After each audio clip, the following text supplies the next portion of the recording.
Hi, I'm Shannon Daniels, public speaking, communication, and success coach, and I'll be your education guide today. In today's lesson, we'll be learning some basic guidelines for creating effective visual aids. If you know how to properly create visual aids, they can enhance your presentation and help solidify your message. But if you use them incorrectly, they can weaken your presentation and distract your audience. Today I'll teach you 5 tips to create visual aids that bolster your presentation, engage your audience, and have lasting impact. So without further ado, let's get down to business. Tip 1. Outline first. Many people jump straight into creating their visual aids before even outlining their speech. This is especially prevalent when using PowerPoint or Keynote, as these tools often get used as the speech is being created. While it's tempting to jump straight into the visuals, resist the temptation. Outlining your speech before you create your visual aids will help you to understand the key talking points you want to convey to your audience and which points you want to emphasize. It will also help you to understand the complex ideas or information that you need to explain in more detail. Once you know this, you can use your visual aids to emphasize your main points and explain complex ideas in an easy to understand way. Having your outline will also help you know how to order your visuals, be it slides, posters, or another type of aid. The second tip is know your audience and venue. It's important to know who you're talking to, how many people you're talking to, and where you'll be presenting. The more you understand about your audience, the better you'll be able to provide visuals that resonate with them and avoid visuals that may turn them off. The size of your audience and venue you're presenting in will also dictate what type of visual aid you should be using.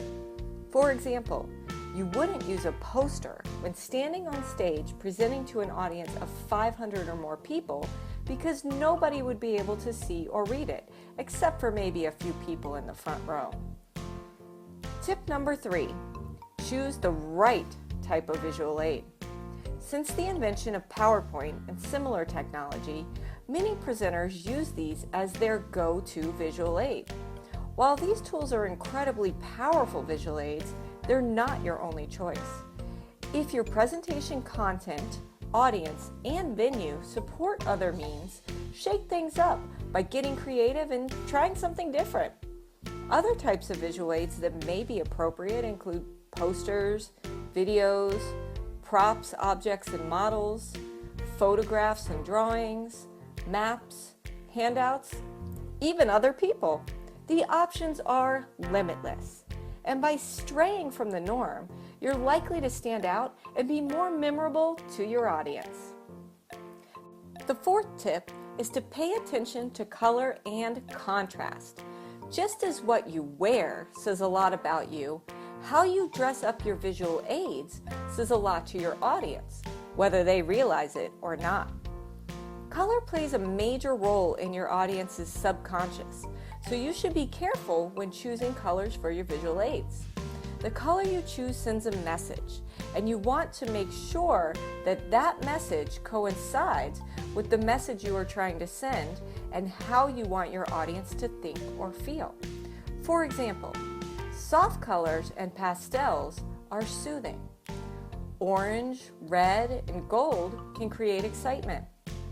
Pale blues, greens, and lilacs tend to lead people to feel empathy.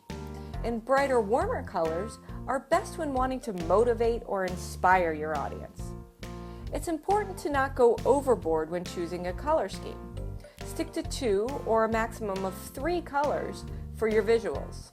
In addition, pay attention to contrast when choosing your colors. Neutral backgrounds with dark type are easiest on the eyes and therefore easiest for your audience to read. Finally, tip number 5, make it readable. And I'm speaking specifically about your font size. Tip 5 goes hand in hand with tip 2. Know your audience members, audience size, and venue. Knowing these three key things will help you to know what type of visual aids to use and how big to make them, especially the font size when utilizing words. A general rule of thumb for font size, especially for electronic visual aids such as PowerPoint or Keynote, is to use 24-point font when in a room where your audience will be 20 to 30 feet away from you, and to use 32-point font or larger when in a room where your audience will be 30 or more feet away from you. Remember, the purpose of visual aids is to capture your audience's attention and keep them engaged, enhance your presentation and increase effectiveness, simplify complex ideas, and ultimately reinforce your message and help your audience process and retain information. Use these helpful tips for creating effective and engaging visual aids next time you deliver a speech or presentation. I hope that you found this brief training both informative and useful. Check out the other training videos and tip sheets available on my website. And when you're ready to take your public speaking and communication skills to the next level, I'm here to help. Contact me today for a complimentary skills assessment to learn how you can create a powerful presentation that resonates and gets your audience to take action.